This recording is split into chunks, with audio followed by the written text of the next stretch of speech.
News 19 और आज का मतदाता टीवी में चार्टर्ड अकाउंटेंट प्रबुद्ध गुप्ता जी आपका स्वागत है। सर, एक जो चार्टर्ड अकाउंटेंट होता है वो शुरू से ही देश की आर्थिक व्यवस्थाओं को के संचालन में उसको ऊंचाइयों पर पहुंचाने में बहुत बड़ा अपना योगदान देता है। दो तीन विषय है मेरा सर। मोदी जी के कार्यकाल में जैसा कि माना जा रहा है कि देश विश्व की तीसरी अर्थव्यवस्था में पहुंच जाएगी सर। तो इसमें कितनी यथार्थता या कितनी सच्चाई आपको दिखाई दे रही है सर? देखिए सर, ऐसा है, ये तो बिल्कुल सच्चाई वाली बात है। आज के अगर हम टाइम को देखें, जिस हिसाब से हमारी अर्थव्यवस्था ग्रो कर रही है, नए नए एवेन्यूज़ आ रहे हैं, इंफ्रास्ट्रक्चर इतना डेवलपमेंट हो रहा है, तो मुझे लगता है बहुत जल्दी ही हम इस जो मोदी जी ने सपना देखा है, इसको बहुत जल्दी ही हम इसको अचीव कर लेंगे तीसरी अर्थव्यवस्था के रूप में। बिल्कुल। ओके सर, आज के समय में जैसा कि देखा जाए जीएसटी जो कलेक्शन है बहुत तेज़ी से बढ़ रहा है और वो देश के इंफ्रास्ट्रक्चर पे खर्च हो रहा है। तो अभी जो वित्त मंत्री सीतारमन जी हैं, उन्होंने बहुत सारे सेक्टर्स बना रखे हैं देश को गति देने के लिए। तो आपको लगता नहीं कि जो हमारे देश की जो डॉलर और रुपया का जो सामंजस्य है वो थोड़ा डगमगाया हुआ है, उसको कैसे एक अर्थ को बेहतर जानते हुए क्या प्लान किया जाए सर कि डॉलर और रुपया हमारा डॉलर के मुकाबले मजबूत हो सर?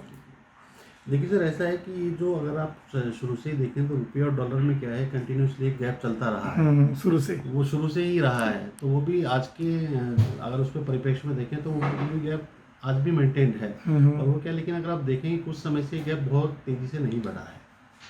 कुछ 82-83 रुपये के आसपास देखें तो काफ़ी टाइम से ये इसी लेवल रुका हुआ है। तो कहीं ना कहीं अपने आप में दर्शाता है कि भाई जो हम एफर्ट्स कर रहे हैं या जो हम कार्य कर रहे हैं उसका कहीं ना कहीं नतीजा हमें को दिखाई दे रहा है। और जिस हिसाब से हमारी इकोनॉमी ग्रो कर रही है और आने वाले टाइम में जो हमने काम किए हैं उनका रिजल्ट आएगा, तो नेचुरली ये रुपया कहीं ना कहीं हमें लगता है कि एक लेवल पे जाके स्टेबल हो जाएगा। सर प्रभु जी, अगर मेरा एक एडवाइस मतलब एक सोच है, अगर एक्सपोर्ट्स यहाँ ज़्यादा इंडिया में हो जाए तो क्या ये रुपया का डॉलर बढ़ सकता है? बिल्कुल। देखिए वही है, गैप वही रहता है कि एक्सपोर्ट हमारा जब लेवल बढ़ेगा इंपोर्ट से, तो नेचुरली अपने का जो रुपये का जो आज के टाइम में गैप है रुपये और डॉलर का, वो अपने आप ही नीचे आ जाएगा। और आप देखें जिस हिसाब से हमारी इंडस्ट्रियल ग्रोथ है या हम एक्सपोर्ट देखें तो निरंतर बढ़ता ही जा रहा है। तो आने वाले टाइम में जैसे जैसे हमारी अर्थव्यवस्था ग्रो करेगी, नेचुरली ये जो गैप है वो कम होगा और हमारे एक्सपोर्ट लेवल भी काफ़ी हद तक बढ़ते जाएंगे। Okay sir. अच्छा सर, देश में आर्थिक स्थिति और मजबूत करने के लिए किन किन सेक्टरों को और बढ़ावा देना चाहिए? जैसे कोरोना आया सर, तो भागम भाग में सर सब लोगों ने उस ट्रेड को बहुत मजबूत करना चाहा।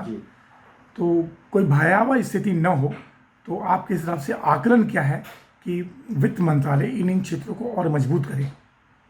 देखिए, बुनियादी 4-5 क्षेत्र हैं जिनमें ऑलरेडी काम चल रहा है। इन्हीं को अगर हम काफ़ी हद तक इम्प्रूव कर पाएंगे तो मुझे लगता है कि हम आने वाले समय में अपने आप को एक सुदृढ़ स्थिति में पाएंगे। जैसे हेल्थ सेक्टर है, हेल्थ सेक्टर का एक बुनियादी वो है।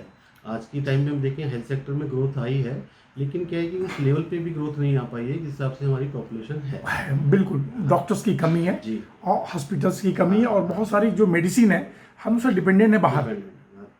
तो नेचुरली अगर ये चीज़ में कहीं ना कहीं हम आने वाले टाइम में अगर इसको गैप को हम कम कर पाएंगे, हॉस्पिटल्स की संख्या, डॉक्टर्स की संख्या बढ़ेगी, तो हमें नेचुरली उसका फ़ायदा होगा। इसके अलावा जो इंफ्रास्ट्रक्चर है, गवर्नमेंट का ऑलरेडी काफ़ी फोकस है इसमें। जैसे जैसे हमारी ग्रोथ होगी, डिफेंस सेक्टर है या रेलवे है, रेलवे अपने आप में एक बहुत बड़ा हमारे एक इंफ्रास्ट्रक्चर है जिसमें इस तरीके से ग्रोथ आएगी। अब तो सर रेलवे में प्राइवेट ट्रेन स्टार्ट हो रही है। Private train start, Vande Bharat train का मालिक कोई व्यक्तिगत है। तो मुझे लगता है इन सब सेक्टरों पे गवर्नमेंट का फोकस है। पावर सेक्टर है, पावर सेक्टर भी अपने आप में एक बहुत बड़ा एनर्जी सेक्टर है। अब रिन्यूएबल एनर्जी की तरफ काफ़ी गवर्नमेंट का फोकस है। इन सेक्टर्स में जैसे जैसे ग्रोथ आएगी, मुझे लगता है कि अपनी कंट्री की स्थिति और बेहतर होती जाएगी। सर, 2 सवाल मेरा और था, फिर मैं बिल्कुल आपकी इस चार्टर्ड अकाउंटेंट की व्यवस्थाओं पर आ जाऊँगा। सर, अभी मोदी जी ने रैपिड रेल के उद्घाटन किया, तो एनसीआर में कितनी ताकत आएगी, बूम आएगा सर?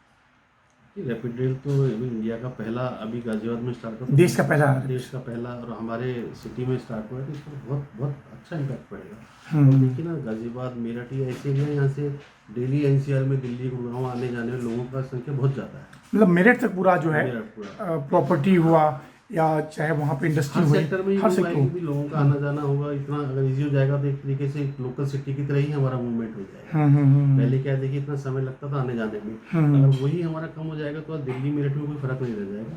तो नेचुरली, क्योंकि दिल्ली की भी एक लिमिटेशन है, बाकी की जो ग्रोथ है फिर आने वाले टाइम में एनसीआर के इन्हीं शहरों में ही आएगी।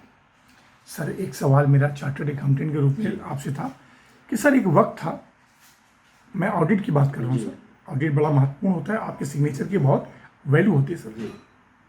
बैंकिंग सेक्टर में जब पहले ऑडिट होता था तो सर आरबीआई जो है किसी चार्टर्ड अकाउंटेंट को अपॉइंट करती थी किसी बैंक के ऑडिट करने के लिए। अब सर व्यवस्था बदल गई है सर, आपको पता होगा जी, सर। जी।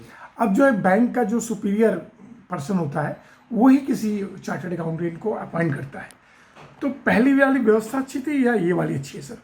देखिए, ऐसा है कि अभी भी क्या है, जो अपॉइंटमेंट जरूर आरबीआई से शिफ्ट होकर बैंक्स के हाथ में आ गया है, लेकिन ऑडिट जो है अभी भी आरबीआई गाइडलाइंस के मुताबिक ही हो रहा है। अपॉइंटमेंट के लिए भी आरबीआई की ही गाइडलाइंस है कि कौन व्यक्ति ऑडिट कर सकता है, कितने लिमिट तक ऑडिट कर सकता है, कितना एक्सपीरियंस होना चाहिए, वाट एवर क्या चीज़ है। तो वो व्यवस्था तो अभी भी आरबीआई गाइडलाइंस के अकॉर्डिंग ही है, बट ये है कि शिफ्ट हो गया कि पहले डायरेक्ट अपॉइंटमेंट आरबीआई करता था और अब बैंक कर रहा है। तो इसमें मेरा एक ही सुझाव है कि जो आरबीआई बैंक ऑडिट का कवरेज है वो थोड़ा सा इन दिनों में कम होता गया है, तो उस पर हमको मतलब सुझाव ये है कि वो अगर बढ़े तो उससे एक अच्छा वो रहेगा। बाकी क्या देखिए, ऑडिट तो क्या है, नियम के मुताबिक आईसीआई की गाइडलाइंस है, आरबीआई उसी के मुताबिक कोई भी करे, लेकिन ये है कि वो जो कवरेज है वो थोड़ा सा काफ़ी कम हो गया है, वो कम नहीं होना चाहिए। कम नहीं होना जितना बढ़ेगा उतना ही फाइनेंशियल सेक्टर के लिए भी अच्छा रहेगा। सर जहाँ हम गाज़ियाबाद में हैं सर, गाज़ियाबाद में एक इंस्टीट्यूट है चार्टर्ड अकाउंटेंट अम्बेडकर रोड पे, और उसकी स्थिति सर बहुत उसके सामने इतनी अच्छी बिल्डिंग आप लोगों ने बनाया विद्यार्थियों को पढ़ने के लिए, लेकिन वो सर जैसी होनी चाहिए उसके अराउंडिंग सफाई व्यवस्था नहीं है। तो योगी जी से, नगर निगम से, इन लोगों से क्या अपील करेंगे उसके सफाई व्यवस्था के लिए? देखिए, मेरी यही अपील है, विनम्र निवेदन है, क्योंकि वो बिल्डिंग है चार्टर्ड अकाउंटेंट्स के लिए, वहाँ पर बहुत सारे विद्यार्थी भी आते हैं, तो कम से कम एटलीस्ट क्या है कि आसपास का एरिया ऐसा होना चाहिए कि जो पढ़ने वाले का भी आके लगे कि भाई मैं किसी संस्थान में जा रहा हूँ। नेचुरली एटमॉस्फेयर अच्छा होगा तो वहाँ पे पढ़ाई लिखाई भी सारी चीज़ें अच्छी होगी, संक्रमण की बीमारी ना फैले। की बीमारी ना फैले। और वैसे भी क्या देखिए, आज के टाइम में हमारा देश सफाई के मामले में कितनी चीज़ें, सिटी, हर सिटी में बहुत सारा इम्प्रूवमेंट आया है, तो कहीं ना कहीं उसकी तो ये क्या एक बेसिक रिक्वायरमेंट है।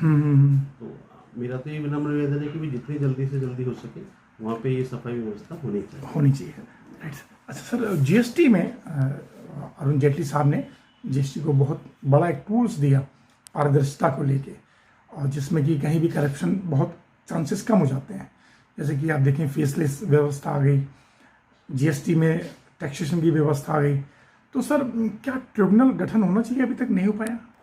ट्रिब्यूनल तो देखिए बहुत ज़रूरी है, किसी भी तरीके का हमारे को कोई डिस्प्यूट है या किसी भी तरीके का हम फर्दर सॉल्यूशन चाहिए तो ट्रिब्यूनल का गठन तो बहुत जल्द से जल्द होना चाहिए। अभी तक नहीं हो पाया सर। तो उसमें सर जो अमाउंट है यानी कि धन है वो गतिमान नहीं, चलायमान नहीं है, एक जगह रुका हुआ है। जी बिल्कुल। तो ये तो क्या, ट्रिब्यूनल का गठन बहुत जल्दी से जल्द होना चाहिए ना सर। और शायद सुनने में आया कि शायद गाजियाबाद में ही उसका गठन हो रहा है, यहाँ तक मुझे जानकारी कुछ हुई है सर। बस दो सवाल सर प्रभु गुप्ता जी और था, वो जीएसटी में सर कुछ खामियां आपको नजर आती हैं? खामियां तो ऐसे नहीं, जीएसटी अपने आप में एक बहुत अच्छा लॉ है, और जीएसटी आने के बाद जिस हिसाब से आप देख रहे हैं कलेक्शन भी बढ़ रहा है, तो अपने आप में एक अच्छा वो है। तो सारी चीज़ें ऑनलाइन व्यवस्था है, हर चीज़ ऑनलाइन अवेलेबल है, कोई भी सेल परचेज मिसमैच होता है आपको तुरंत पता चल जाता है। मेरे हिसाब से तो जीएसटी का कोई बदलाव नहीं। स्लैब रेट में कुछ परिवर्तन होना चाहिए? स्लैब रेट थोड़ा सा कुछ सेक्टर में जरूर हाई है, उस पर जैसे सर 28% है, तो मैं देखता हूँ कि एक मानो जो मूड होता है उस उतने बगैर बिल के काम कर लें हम। हाँ, तो जो 28% है वो कुछ सेक्टर में थोड़ा सा ज़्यादा है, लेकिन वो ये कि ये तो गवर्नमेंट के अपने हिसाब से है, अगर वो कुछ कम कर सके तो इससे बढ़िया तो बात ही नहीं है। ओके सर, बिल्कुल अंतिम सवाल, वित्त मंत्रालय से या सीतारमन जी से कोई अपील करेंगे कुछ नया, कुछ प्रयोग लाने के लिए देशवासियों की, मतलब इनकम टैक्स व्यवस्था के लिए? जैसे कि किसी का ना था वन टैक्स साल में एक ही बार होना चाहिए बैंकिंग के द्वारा। हाँ, क्योंकि जो भी प्रेजेंट इनकम टैक्स है उसमें भी काफ़ी बदलाव हैं, काफ़ी सरलीकरण हुआ है। अभी तो जीएसटी और इनकम टैक्स, 2 टैक्स ही बेसिकली जो है वो चल रहे हैं। बस यही है कि सुझाव यही है कि भाई जितने से जल्दी इनका और फर्दर सरलीकरण सरलीकरण करिए। जैसे टैक्सेशन के जो इनकम टैक्स के फॉर्म्स वगैरह हैं, ये काफ़ी अभी लेंथी फॉर्म्स हैं, इनका थोड़ा सा अगर सरलीकरण हो जाए तो वो एक टैक्स पेयर के लिए बहुत ही अच्छा हो। बहुत अच्छा हो जाएगा। ओके सर, बहुत बहुत धन्यवाद अप्रोत गुप्ता जी। फिर हम लोग किसी विषय पे बात करेंगे बारीकी से। Thank you sir, thank you. धन्यवाद। नमस्कार।